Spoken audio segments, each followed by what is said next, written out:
I should have trusted the chill that ran down my spine the moment Lily asked for my online banking password.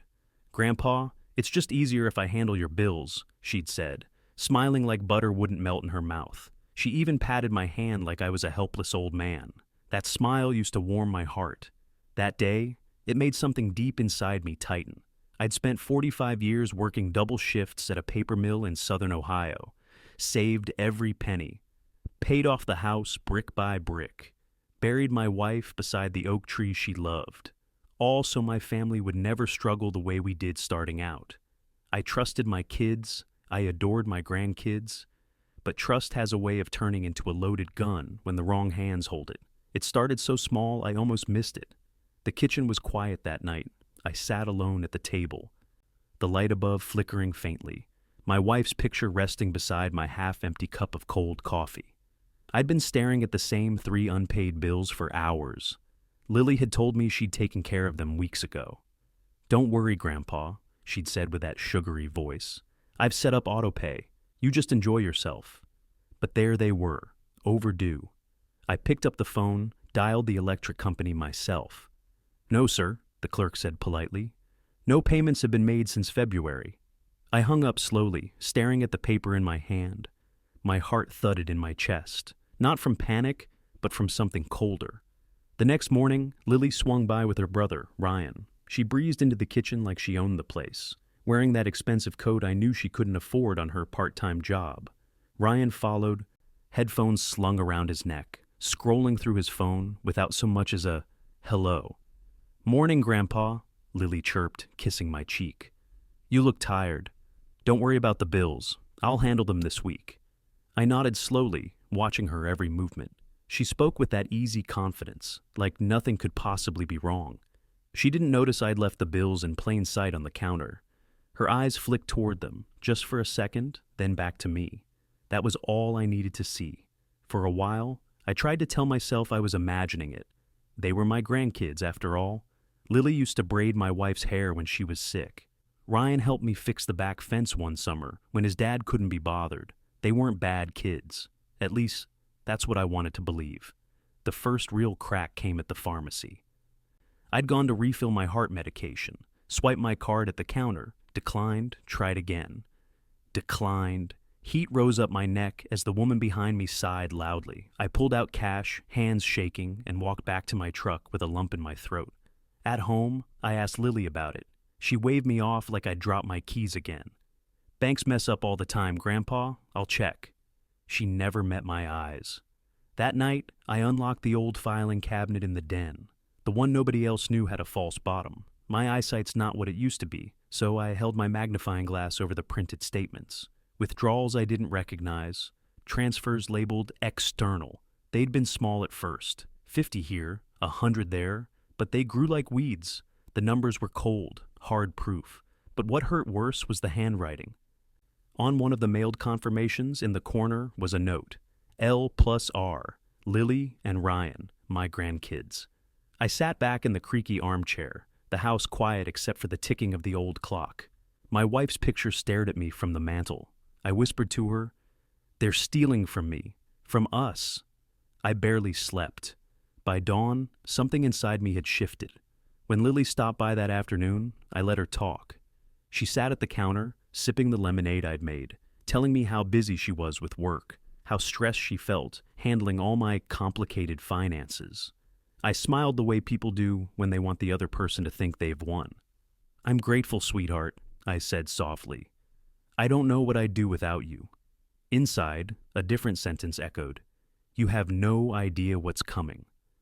I decided then that I wasn't going to confront them outright, not yet. The trick to catching someone who thinks they're smarter than you is to let them believe it a little longer. Give them rope, watch how they use it. Over the next week, I played the part of the forgetful old man. I let Ryan borrow my truck without questioning it. I asked Lily to remind me of my own passwords. I even pretended to mix up the names of my accounts while she corrected me with a little laugh. Every move they made, every detail they slipped up on, I wrote down in a leather notebook my wife had given me for our 30th anniversary. The entries started as short notes. Lily withdrew $300, Ryan asked about deed again. Then they grew longer, sharper. observations, dates, patterns. They thought they were bleeding me dry quietly. What they didn't know was that I'd spent my life around machines. And machines have a rhythm. You listen long enough, you hear the fault line before it cracks. The morning I went to the bank was the morning I stopped being their gentle old Grandpa Tom and became something else entirely. The teller greeted me by name, printed 6 months of statements, and didn't bat an eye when I asked for copies of every transfer. I tucked the papers under my arm like a man carrying a map out of a burning house. Back home, I spread the pages across my kitchen table. The late spring light poured through the window, illuminating every number they'd taken. Nearly $25,000. My savings, my wife's life insurance, my retirement cushion, and right there, as the clock ticked in the background, a slow, cold smile spread across my face. They thought Grandpa Tom was a fool. They were about to find out just how wrong they were. The following morning, I woke up before sunrise. The house was still, the kind of quiet that makes every floorboard creak sound like a shout. Old habits don't die easily. For 40 years, I was the first man through the mill gates. I liked those early hours. No distractions. Just me and the work. Now, the work was different. The targets were closer to home. I slipped on my jacket and stepped outside. The grass was slick with dew, the mailbox glistening faintly in the pale morning light. Lily and Ryan never expected me to touch the mail before noon. They assumed I spent my mornings fumbling with the remote or staring out the window. They didn't know that every day since my wife passed, I'd been up before dawn, sitting in the kitchen with my coffee going cold. Inside the mailbox, beneath a pile of coupons and junk, was a plain envelope addressed to Lily, but delivered here. No return address. I tucked it into my jacket and walked back in without turning on a single light. At the kitchen table, I took out my old pocket knife and slit the envelope carefully. Credit card statements spilled out.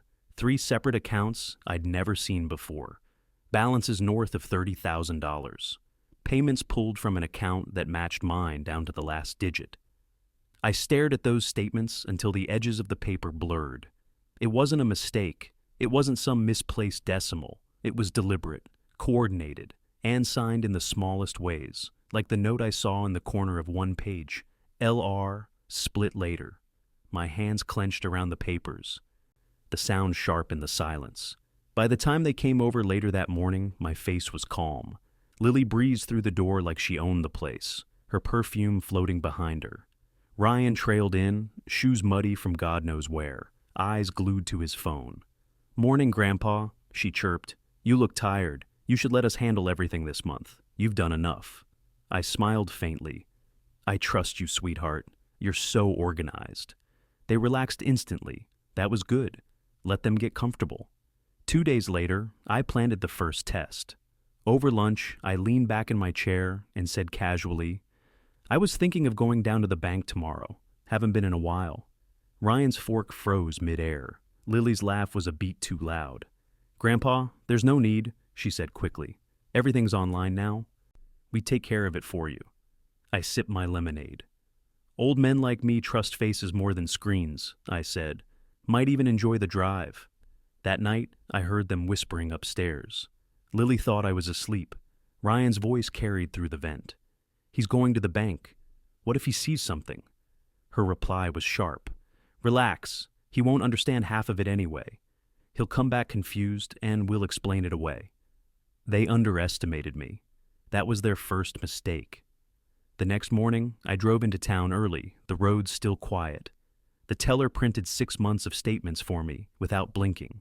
I thanked her like it was routine and tucked the papers under my arm. At home, I laid everything out on the kitchen table. Every withdrawal, every transfer, every signature. $25,000 siphoned away, bit by bit. It was like watching termites eat through a beam. You don't see it until the wood crumbles under your hand. That evening, Lily dropped by alone. She was all smiles, hair tied back neatly, her voice light as air. "Grandpa, I was thinking we could transfer some of your savings into a new joint account. It would make paying bills even easier." Her timing was uncanny. She always asked for more control right when I found another hole in the wall. "I'll think about it," I said softly, stirring my tea. "You've been such a help already." Her eyes flicked toward my ledger on the counter, just for a second. She didn't know it yet, but everything she was looking for was already copied and stored somewhere she'd never think to check. I wasn't rushing, not yet. Revenge isn't about speed, it's about patience. A few nights later, while the house slept, I started setting traps, tiny, invisible lines. I canceled one small auto payment she usually managed just to see what she'd do. 2 days later, she called me, her voice tight behind a fake laugh. "Grandpa, did you forget to send the gas bill? They emailed me about it." I feigned confusion. "Oh, did I? My mistake, sweetheart. I must be getting forgetful." She laughed too loudly. "That's okay, I'll fix it." She thought she was ahead. She didn't realize I was mapping her reactions like a surveyor marking fault lines in the earth. Ryan was easier to read. He had no poker face. One afternoon, I mentioned casually, "I might talk to a lawyer about getting my finances reviewed, just routine stuff." He nearly dropped the remote. "Why? Don't you trust us?" he asked, trying to sound casual but failing miserably. "Of course I do," I said smoothly. "Just making sure everything's in order. You know how it is." They thought they were still in control, but each day I tightened the noose one quiet notch at a time. I collected their slips, their whispers, their paper trails. By the end of that second week, I had something I hadn't had in a long time: leverage. They believed they were bleeding me dry without consequence. But I'd built my life around machines that could crush a man if you didn't respect them. And when a machine starts shaking, you either fix it or you stand back and let it collapse. And I wasn't planning to fix a damn thing. The following weekend, Lily invited herself and Ryan over for dinner. She brought one of those overpriced pies from a fancy bakery in town, setting it on the counter like some kind of peace offering I hadn't asked for. "Thought we'd do a little family night," she said brightly, but her eyes scanned the kitchen the way someone checks a room they're afraid has changed. Ryan hovered near the fridge, pretending to look for a drink, but really, I saw him glance toward the drawer where I kept my mail. He wasn't slick, not even close. I served dinner like it was any other evening: roast chicken, mashed potatoes, green beans. Simple, the way my wife used to make. They chatted like nothing was wrong. Lily complained about her boss. Ryan bragged about a new gaming laptop he was planning to buy. I nodded, smiled, asked just enough questions to keep them talking. But the whole time, I watched their eyes, their glances. The way Lily tensed when I mentioned I'd gone to the bank earlier in the week. "Oh?" she said lightly, reaching for another helping. "Everything all right with your accounts?" I looked her dead in the eye. "Everything's just fine." She smiled, but her knuckles tightened on the serving spoon. After dessert, when they thought I'd gone to bed, I sat quietly in my recliner with the lights off. Their voices drifted down the hallway from the den. "He's acting different," Lily whispered. "He's old," Ryan said, dismissive. "He probably just needed cash for something dumb. He won't figure it out." "Still," she hissed, "we need to move faster. If he talks to a lawyer—" Her voice cut off when she realized I'd left the hallway light on earlier. They went quiet for a moment, then left soon after, their goodbyes a little too quick. The next morning, I decided it was time to sharpen my edges. For weeks I'd been listening, observing, collecting. Now it was time to push. I made an appointment at a local law office, not because I needed to change anything yet, but because I wanted a paper trail they couldn't control. The lawyer, a woman named Marla, who'd drawn up my will years ago, greeted me warmly. I told her everything, not emotionally, not as a victim, as a man laying out blueprints for a structure he was about to rebuild. She listened carefully, flipping through the copies of bank statements and notes I'd brought. "This is serious," she said finally. "You have clear evidence of financial abuse. Even though it's family, it's still fraud." "I don't want to go to the police yet," I said. "Not until I have everything lined up." She nodded slowly. "Then we build the foundation." Quietly. I left her office with a folder tucked under my arm, feeling something I hadn't in months. Control. That afternoon, I laid my first bait. I called Lily, sounding tired and unsure. "Sweetheart, I've been thinking, maybe it's time to make things simpler. You and Ryan have been so good to me. Maybe I should just add both of you to the deed, make everything official." She gasped softly. "Grandpa, that's... Wow, are you sure?" I let out a weak little laugh. "I'm not sure of much these days." She took the hook instantly. We'll talk about it when we come by this weekend, okay? I can even bring some paperwork for us to review together. After the call ended, I sat at the table, staring at my wife's photo. You always said, let them believe they're ahead, I whispered. Well, here we go. 2 days later, Lily arrived with a neat folder tucked under her arm. Ryan hung back, trying to look uninterested but clearly in on whatever scheme they thought they were pulling. She laid out some printed documents she'd found online, blank quitclaim deed templates. We could fill these out and take them to a notary, she said sweetly. Then it's official. No stress later. I played the bumbling old man perfectly. I'll need to think about it, I said, squinting at the papers. All these legal words get confusing. She reached over, resting her hand on mine. You trust us, don't you, Grandpa? I held her gaze for a moment longer than she expected. Of course, sweetheart, I said slowly. That night, when the house was quiet, I pulled out my own folder, the one Marla had prepared, a power of attorney revocation notice, a change to my will, a trust arrangement that bypassed both of them entirely, all signed, all dated, all ready to file at a moment's notice. The bait was set. The next test came unexpectedly. Ryan showed up alone on a Wednesday afternoon, claiming he was just stopping by. But I caught him in the den, rifling through my desk drawers when he thought I was out back. He jumped like a guilty child when I cleared my throat behind him. Looking for something, son? I asked evenly. His face flushed. A pen. I needed a pen. The pens are by the phone, I said. He mumbled something and bolted. I sat in that chair for a long time after he left, the weight of their betrayal pressing down heavier than before. But beneath that weight, there was steel. They'd shown their hand. Now, it was my turn. By the end of that week, I'd set up a quiet appointment with the bank manager, Marla, and a friend of mine who used to work in the county recorder's office. Step by step, the stage was being built. They thought I was confused, but in reality, I was building the walls around them, one brick at a time. The weekend came with that crisp kind of Ohio morning that makes the air sting your lungs. I woke up before the sun, as usual, and brewed a fresh pot of coffee. Not the cheap instant stuff Lily always brought over to save me a trip. Real coffee. The smell filled the house, wrapping around me like armor. Today wasn't going to be about waiting or testing anymore. It was time to tighten the trap. Lily and Ryan showed up right after lunch, both dressed like they were going to some business meeting. Lily had a crisp blazer on. Ryan wore a collared shirt that still had the fold lines in it. They thought today was the day they'd walk out owning what I'd built with my own hands. I welcomed them in with the same calm I used to have when fixing the mill machines. Steady, patient, deadly precise. Grandpa, Lily said with that practiced sweetness, we brought the documents we talked about. It'll just take a few signatures. Easy. I let out a slow breath, pretending to be overwhelmed. I've been thinking a lot about this, I said, easing myself into my chair at the kitchen table. There's so much to sort through, I don't even know where to begin. That's why we're here, she said quickly. We'll make it simple for you. She spread the papers across the table like a dealer laying out cards. Quitclaim deeds, transfer of ownership, all blank, waiting for my name. Ryan stood behind her, arms crossed, looking like he thought he was part of some big operation. I could almost see the greed simmering under their polite smiles. I leaned closer to the papers, squinting.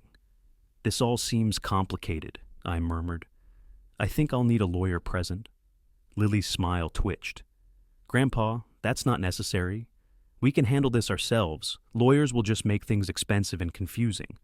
I let the silence stretch until Ryan shifted his weight uncomfortably. Then I smiled faintly.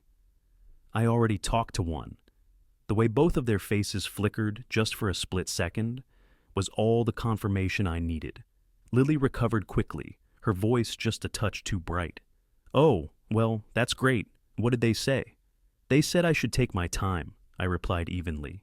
Said I should make sure I understand exactly what I'm signing. You know, to protect myself. Ryan forced a laugh.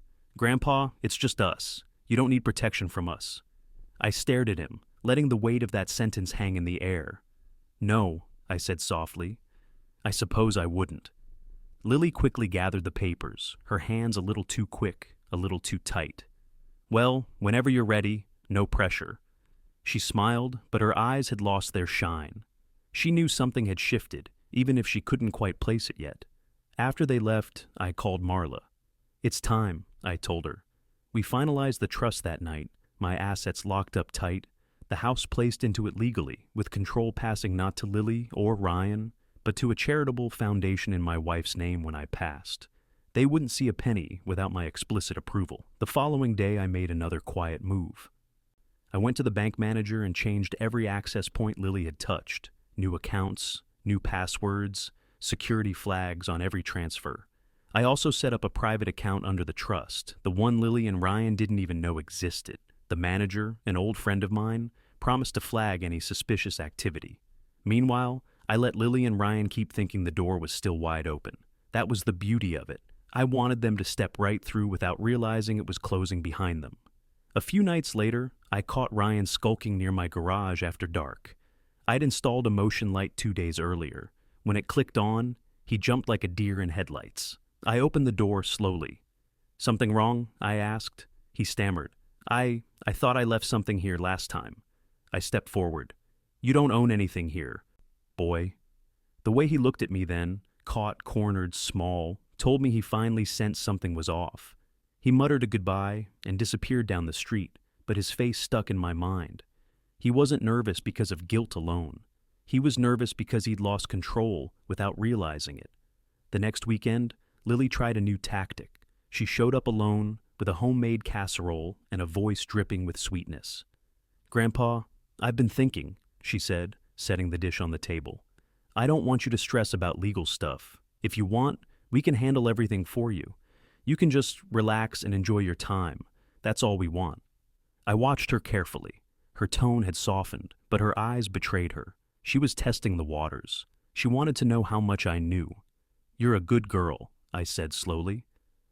"Always looking out for me." She smiled, relieved. Too soon.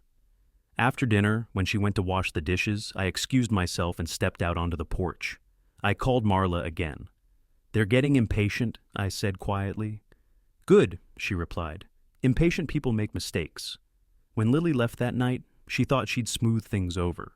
She didn't realize I'd installed a small camera in the den facing my desk. The next morning, I watched the footage, her wandering into the den while I was supposedly napping, opening drawers, rifling through folders, taking photos with her phone. She didn't find what she was looking for because what she wanted didn't exist on paper anymore. It was locked up where she'd never touch it. That video was the final piece I needed. Proof, not just of theft, but of intent. The machine was shaking now, louder with every day, and I wasn't stopping it. I was waiting for it to break itself. A week later, the tension had started to hum through the house like a low electrical buzz. They didn't say it outright, but I could feel it in every phone call, every too-sweet visit, every glance they gave each other when they thought I wasn't looking. They were worried, not because they thought they were caught, but because the easy mark they'd been bleeding suddenly didn't feel so easy anymore. On Tuesday morning, I set the stage for the final act. I called Lily and told her in a deliberately shaky voice that I'd received some letters I didn't understand, official-looking ones from the bank and something from a lawyer. I said I needed their help sorting it out. Her excitement slipped through the phone like a hiss. "Of course, Grandpa. Ryan and I will come by this weekend. Don't sign or throw away anything, okay?" "Wouldn't dream of it," I said softly. After hanging up, I drove into town and stopped by the lawyer's office. Marla had everything ready. Copies of trust documents, legal notices, statements, and a single, carefully worded letter that would look to Lily and Ryan like the jackpot. A notice suggesting changes to the property ownership. What they wouldn't realize was that the proposal was legally meaningless. A decoy. It didn't change ownership. It didn't touch the trust. It was bait. By Saturday, they arrived like vultures circling a carcass. Lily wore that sharp blazer again, hair pulled back tight. Ryan followed her, carrying a leather folder like he'd just stepped out of a boardroom. I had set the kitchen table carefully. The decoy letter at the center. My reading glasses perched beside it. A faint stack of bank documents fanned out as if I'd been struggling to make sense of them. The room smelled faintly of the apple pie I'd baked that morning, my wife's recipe. I wanted it to feel safe, Familiar. A perfect trap is one people walk into willingly. "What's all this?" Lily asked brightly, sitting down before I even gestured. She reached for the letter first, eyes flicking over the legal language like a fox spotting a rabbit trail. Ryan stood behind her, peering over her shoulder. "I don't know," I said, rubbing my temple. "Something about property changes. I figured you two would know better than I do." Her pulse jumped in her neck. I saw it. She thought this was it, the moment everything transferred neatly into their hands. "Grandpa," she said softly, "this is exactly what we talked about. If we just sign this and notarize it, everything will be simple. You'll have nothing to worry about anymore." Ryan nodded eagerly. "Yeah, Grandpa, this is smart. You won't have to think about bills, taxes, any of that stuff again." I leaned back in my chair and let out a small sigh, the kind old men make when they've finally given in. "If you say so," I murmured. "I just want things to be easy." She reached across the table and took my hand. "You can trust us." I looked at her for a long, quiet moment. Then I nodded. "Of course I can." She didn't notice my small camera blinking softly from the shelf across the room, or the audio recorder tucked inside the folder beside the letter. I handed them a pen. "Why don't you fill it in for me?" My hands aren't what they used to be. They took the bait greedily. Lily started writing quickly, Ryan pointing out where she should put each name. They added their signatures, whispering to each other in tones they thought I couldn't hear. "Once this is notarized, it's ours," Lily hissed. "He won't even know." They just said it, out loud, on tape. When they were done, Lily pushed the papers toward me. "Just sign here, Grandpa," she said sweetly. "We'll take care of the rest first thing Monday." I lifted the pen slowly, holding it just above the line. I let the silence draw out long enough for both of them to lean in, breath held. Then I set the pen down and looked Lily dead in the eyes. "No," I said softly. The word hit the table like a hammer. Ryan blinked. "What do you mean, no?" I leaned back, my voice steady now. No more trembling old man. "I mean, I'm not signing a damn thing."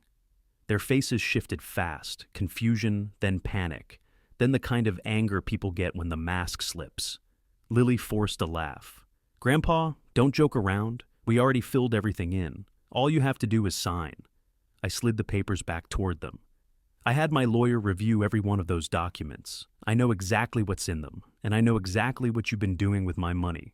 Ryan's face drained of color. Lily's hands went rigid on the table. I reached over to the folder beside me and pulled out a thick stack of real documents, bank statements, credit card records, and the still images from the footage of her rummaging through my desk. I placed them down one by one, slowly, deliberately, like laying cards in a winning hand. "I've been patient," I said, "but patience isn't the same as blindness." Ryan started to stammer something, but I cut him off with a look. Lily tried to recover. "This isn't what it looks like," she said quickly. "We were just trying to help." I interrupted again, my voice like steel. "Help yourselves." For the first time, they didn't have a script. They didn't know how to handle Grandpa Tom looking at them like this, cold, clear, unflinching. "You've been siphoning my accounts," I continued. "You've been sneaking through my desk, photographing my documents, trying to put my house in your names. Every word you just said is recorded. Every signature on these papers is evidence. You thought I was old and slow, but I've been watching every step." The kitchen clock ticked loudly in the silence that followed. Lily's eyes darted toward the door, like she was deciding whether to flee. Ryan's hands fidgeted in his lap.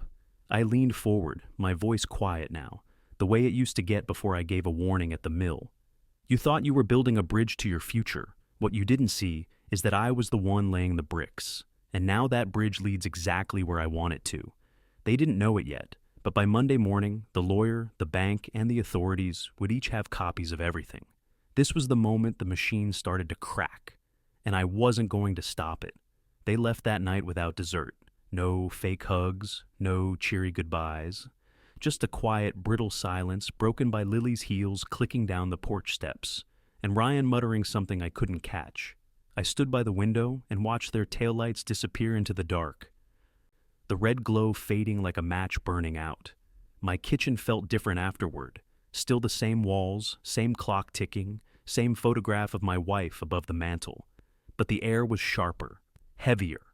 The following morning, I was at the lawyer's office before they'd even finished their morning coffee.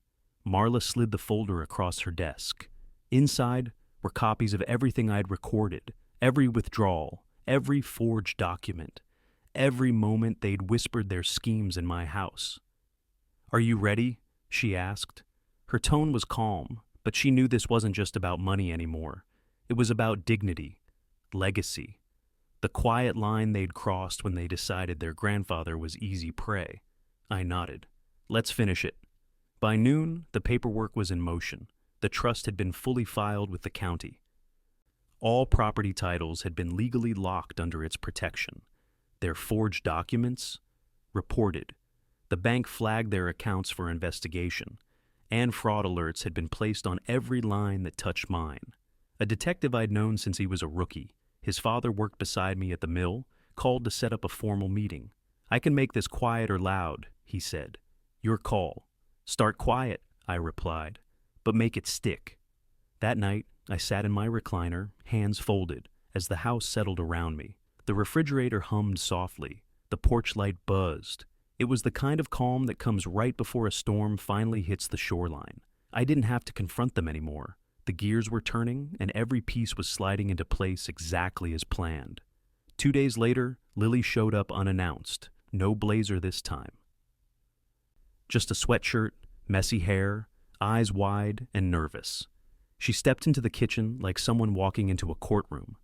"Grandpa," she said, her voice cracking. "We need to talk." I gestured to the table. "Go on." She sat down across from me, twisting her hands together. "I know you're angry, I get it. We made mistakes, okay? But you don't have to do this. If this gets out, our lives are over. Ryan's already freaking out." I watched her carefully. There it was. The fear, not remorse. Fear of losing what she thought she had almost grabbed. "You didn't make a mistake," I said evenly. "You made a plan, a bad one." Tears welled up in her eyes, but I didn't move. "We can fix this," she whispered. "Just don't involve anyone else. We'll give the money back. We'll stop everything. I swear." I leaned back in my chair, my voice quiet but steady. "Sweetheart, this stopped the moment you picked up a pen to forge my name. It stopped when you opened my drawers while I was pretending to nap. You crossed the line. I just made sure there's a record of it." She started to speak again, but I raised my hand. "This isn't negotiable." She left with her head down, wiping at her eyes as she stepped off the porch. I didn't watch her go. I'd already seen enough. The next morning, Ryan called. He didn't sound scared. He sounded angry. "Grandpa, what the hell are you doing?" he barked the second I picked up. "You're ruining our lives over some stupid misunderstanding." "You stole from me?" I said calmly. "You have plenty," he snapped. "It's not like you were using it. We were just taking what you thought I wouldn't notice," I cut in. There was a long silence on the other end. Then he muttered something about lawyers and hung up. That night, the detective came by. We sat at the kitchen table like two old friends over coffee, except this time the topic wasn't fishing or factory stories. It was evidence. He listened as I laid out the timeline. He looked over the footage, the statements, the signatures. When he finished, he gave a low whistle. "They really thought you were asleep at the wheel, huh?" "They thought old meant blind," I replied. He stood. "We'll move carefully, but I'll tell you this. Once this starts rolling, they won't stop it." The following week was a slow burn. Lily stopped calling. Ryan started avoiding me in town. A few neighbors gave me curious looks. Word always trickles in small towns, but nobody asked outright. I went about my days the same way I always had. Early mornings, quiet routines, small chores around the house. But underneath it all, I could feel the storm picking up speed. Then, on a crisp Thursday afternoon, the knock came. Not a polite tap. A solid, heavy knock that makes your stomach drop even when you know it's coming. I opened the door to see two plainclothes officers and the detective beside them. "Mr. Harrison," one of the officers said, "we're here to follow up on the financial fraud case you filed. We have a warrant to speak with Lily and Ryan Cooper." I nodded slowly. "You'll find them at Lily's place. They usually stick together." They left with short nods. The detective gave me a look, not a triumphant one, but a steady, respectful one. By evening, I got the call. They'd brought both Lily and Ryan in for questioning. The evidence was overwhelming. their forged documents, their recorded conversations, their digital fingerprints on every transfer. They tried to talk their way out of it at first, but the more they spoke, the deeper they dug themselves. That night, I sat in my recliner again, lights dimmed, house silent. My wife's photograph watched me from the mantel. My hands didn't shake. My breath didn't catch. It was over. They thought they'd written me out of my own story. They didn't realize I was the one holding the pen the whole time. The day after they were brought in for questioning, the quiet in my house felt different. Not peaceful, electric, like the air before a thunderstorm. The neighbors had already started whispering. In a small Ohio town, news doesn't spread, it seeps. It creeps through the grocery store aisles, the church parking lot, the diner counter. People didn't ask me directly, but I saw it in their eyes when they waved, half sympathy, half curiosity. I didn't care. I'd spent my life earning my name. Lily and Ryan had spent a year trying to erase it. Now their names were the ones on everyone's lips. Late that afternoon, Marla called. "They've both hired lawyers," she said, her voice clipped but calm. "Lily's attorney is trying to angle for a private settlement. Ryan's, well, his lawyer's playing tougher, but the evidence is solid. You could take this all the way to court."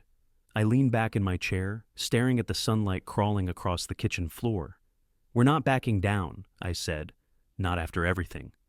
"That's what I thought you'd say." By the end of the week, their calls started. First Lily, her voice shaking. She left messages, each one a little more desperate than the last. "Grandpa, please. We can fix this. I'll pay it back. I swear I'll pay it all back. Don't ruin our lives." Then Ryan. His messages weren't shaky. They were furious. "You think this makes you some kind of hero? You're tearing the family apart over money you weren't even using." He always ended with the same line, spit through clenched teeth. "You'll regret this." The funny thing was, I didn't feel regret. I felt clarity. The following Monday, I walked into the bank to finalize a few loose ends. The manager greeted me like an old friend, because he was one. We reviewed the trust account, the new property protections, and the fraud reports. Everything was locked down so tight that not even a whisper from their lawyers could shake it loose. As I was leaving, I spotted Lily in the parking lot. She was sitting in her car, hands gripping the steering wheel like it was keeping her upright. When she saw me, she scrambled out and called my name. "Grandpa, wait," she said, running toward me. Her blazer was wrinkled, hair frizzed in the humid air. She looked nothing like the polished, smug girl who once laid forged papers on my kitchen table. She stopped a few feet away, catching her breath. "I didn't mean for it to go this far," she said. "Ryan pushed me. I thought we could handle your finances better. I didn't think it would blow up like this." I stared at her, not saying a word. She filled the silence nervously. "If you drop the charges, we can put everything back the way it was. I'll pay it back. I promise. Please, Grandpa." It almost sounded convincing. Almost. But then I remembered the way she'd whispered, "Once this is notarized, it's ours." That voice wasn't scared. It was hungry. "I gave you my trust," I said slowly. "You tried to take everything I built. You don't get to rewrite that." She started crying. Loud, messy, real, or not. I didn't care anymore.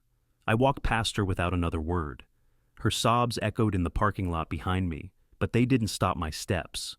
The next day, Ryan showed up on my porch unannounced. He didn't bother knocking politely. He pounded on the door like a debt collector. When I opened it, his face was red, eyes blazing. "You're destroying us," he shouted.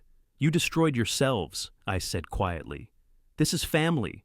I stepped outside and closed the door behind me, keeping my voice even. Family doesn't steal behind your back and try to put your house in their names. His jaw clenched, muscles in his neck twitching. "You'll regret this," he repeated, but this time there was something hollow in it. "Maybe," I said, "but I'll never regret standing up for myself." He stared at me for a long moment, like he was trying to find the old Grandpa Tom he used to know. But that man, the one who let things slide, who trusted blindly, was gone. What stood in front of him was someone older, sharper, and utterly unshakable. 2 days later, Marla called again. "Their lawyers reached out," she said. "Lily's offering to cooperate fully in exchange for a lighter outcome. Ryan's still in denial, but he's losing ground fast. The detective says charges will likely be filed by next week. I sat in my chair that evening, staring at the sunset outside my window. The world had a way of feeling both smaller and bigger after something like this. Smaller, because the illusion of family I'd held onto had cracked. Bigger, because the weight I'd been carrying for months was finally lifting. I thought about my wife then, about the nights she used to sit at this very table with her tea, saying softly, "Tom, don't let them walk over you. Kindness isn't weakness." I hadn't understood the full meaning of that until now. The storm wasn't done, but it had changed direction. They were no longer the ones holding the power. I was. And they were about to learn what it really meant to lose. The charges were filed on a gray Tuesday morning. The kind of morning where the clouds hang low and the air smells like rain that hasn't decided if it's coming or not. I was sitting at my kitchen table, pouring myself a second cup of coffee when the detective called. His voice was calm, matter of fact. "Tom, the paperwork's in. Financial fraud, attempted deed forgery, elder financial abuse. They'll be arraigned within the week." For a moment, I just stared at the steam curling up from my mug. I'd pictured this moment 100 times, but when it arrived, it wasn't triumph that washed over me. It was a deep, steady quiet. The kind of silence that settles in after a long storm has finally passed. Later that afternoon, I drove into town. The courthouse steps were slick from a light drizzle. A few reporters were milling about. Local ones, the kind that turn family scandals into neat 2-minute evening segments. I didn't stop to talk. I wasn't interested in being a spectacle. This wasn't revenge for show. This was about setting things right. Inside, I caught a glimpse of Lily and Ryan in the hallway outside the courtroom. They looked nothing like the confident schemers who once whispered at my kitchen table. Lily's blazer hung wrinkled off her shoulders. Ryan's eyes darted everywhere but mine. Their lawyers stood between us like buffers, but neither of them spoke. For the first time, they looked small. Not because I made them that way, but because their own choices had finally caught up to them. When the hearing began, I sat quietly in the back, hands folded on my lap. I didn't need to say much. The evidence spoke louder than anything I could have told the judge. Bank records, recorded conversations, video footage. Lily's handwriting on forged documents. Ryan's signatures where they shouldn't have been. It all lined up in a clean, devastating line. The judge reviewed everything with a practiced eye. Lily's attorney pushed for cooperation, painting her as misguided and influenced by her brother. Ryan's lawyer tried to poke holes, but there wasn't much to poke. The detective's testimony was steady, professional, damning. When it was over, the arraignment was set. Bail was granted under strict conditions. They weren't allowed near my property or accounts. A protection order was signed before I even left the building. It was done cleanly, quietly, thoroughly. Driving home, I passed the mill where I'd spent most of my life. It was shuttered now, a skeleton of its old self, rust creeping up the sides. But as I slowed at the intersection, I remembered the nights I'd stayed there late, fixing the old machines. The trick wasn't force, it was patience.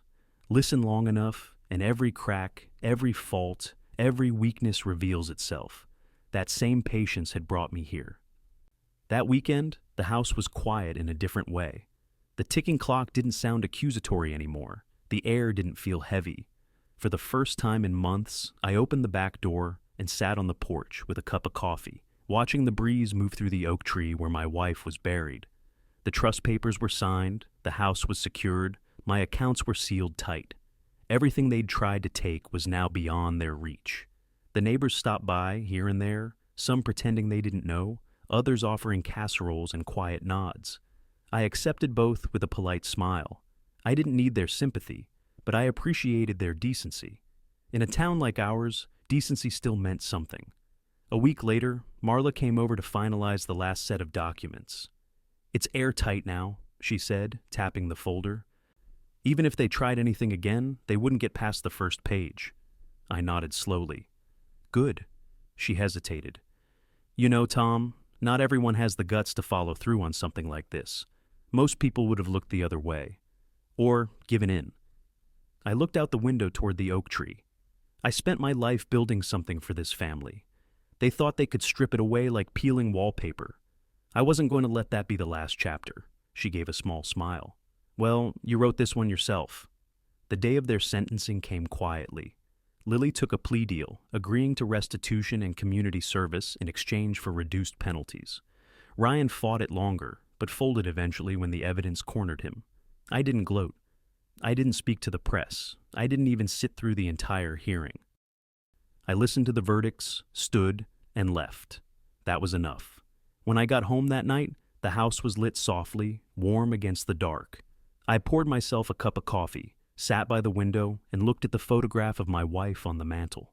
They thought I was weak, I said quietly. But I remembered every nail, every dollar, every promise. For a long moment, the only sound was the wind outside and the steady ticking of the clock. Lily and Ryan had tried to write me out of my own story, but in the end, they became footnotes. I was the one who set the ending, and I made sure it was mine.